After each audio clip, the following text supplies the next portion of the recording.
এই রেসিপি দেখার পরে আশা করি আর দোকান থেকে কেনার প্রয়োজন পড়বে না, কারণ বাড়িতেই খুব সহজে বানানো যাবে।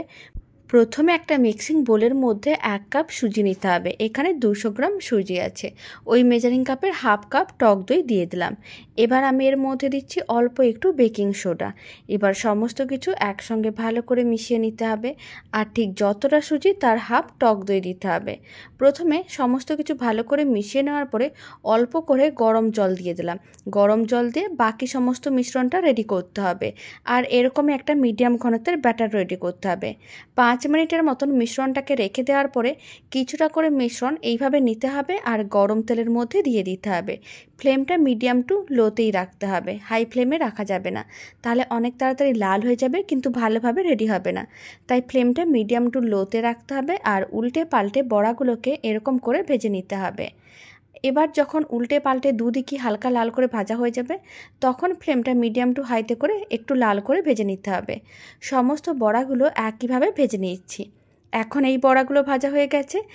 এখন এই বড়াগুলোকে তুলে একটা প্লেটের মধ্যে রেখে দিচ্ছি।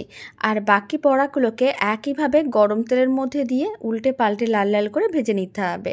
সমস্ত বড়াগুলো ভেজে নেওয়ার পরে এবার একটা বড় সাইজের মিক্সিং বোল নিতে হবে। তার মধ্যে দিতে হবে বেশ কিছুটা পরিমাণ গরম জল আর অল্প একটু লবণ। তারপরে যে বড়াগুলো ভেজে রেখেছি সেই সমস্ত গরম বড়াগুলোকে এই গরম জলের মধ্যে দিয়ে দিতে হবে। তারপরে এইভাবে 1 মিনিটের মতন রেখে দিতে হবে যাতে বড়াগুলো নরম হয়ে যায়। যখন এই বড়াগুলো নরম হয়ে যাবে আর বেশ ভারী হয়ে যাবে তখন বড়াগুলোকে তুলে নিতে হবে। আর বাকি বড়াগুলোকে একইভাবে গরম জলের মধ্যে দিয়ে আবারও উল্টে পাল্টে 1 মিনিট রেখে তুলে নিতে হবে। আর এদিকে আমি নিয়েছি 300 গ্রামের মতন টক দই। অল্প একটু বিট লবণ দিলাম আর আমি দিয়ে দিলাম ভাজা মশলার গুঁড়ো। গোটা জিরে, ধনে ও মৌরিকে শুকনো খোলায় ভেজে গুঁড়ো করা ছিল, সেই ভাজা মশলার গুঁড়োটা দিলাম। আর আমি দিয়ে দিচ্ছি 3 চামচের মতন চিনি। এবার সমস্ত কিছু একসঙ্গে ভালো করে মিশিয়ে নিতে হবে। মিষ্টির পরিমাণটা কম বা বেশি করতে পারেন। এখন সমস্ত কিছু এইভাবে একসঙ্গে মিশিয়ে নিচ্ছি। খুব ভালো করে মেশানো হয়ে গেছে আর চিনিটাও মেল্ট হয়ে গেছে। এবার এই দইয়ের মিশ্রণটা যে বড়াগুলো রেডি করে রেখেছি সেই বড়াগুলোর ওপরে দিয়ে দিতে হবে। তার আগে সমস্ত বড়াগুলোকে একটা প্লেটের মধ্যে এইভাবে একটু সাজিয়ে নিতে হবে। আর পুরো দইয়ের মিশ্রণটা ভালো করে চারিদিকে ছড়িয়ে নিতে হবে যাতে বড়াগুলো দইয়ের মধ্যে ঢেকে যায়। দইয়ের মিশ্রণটি দেওয়ার পরে এখন আমি দিয়ে দিচ্ছি তেঁতুলের চাটনি। আপনারা চাইলে বাড়িতেও তেঁতুল চাটনিটা রেডি করতে পারেন, আর নাহলে দোকান থেকেও কিনে নিতে পারেন।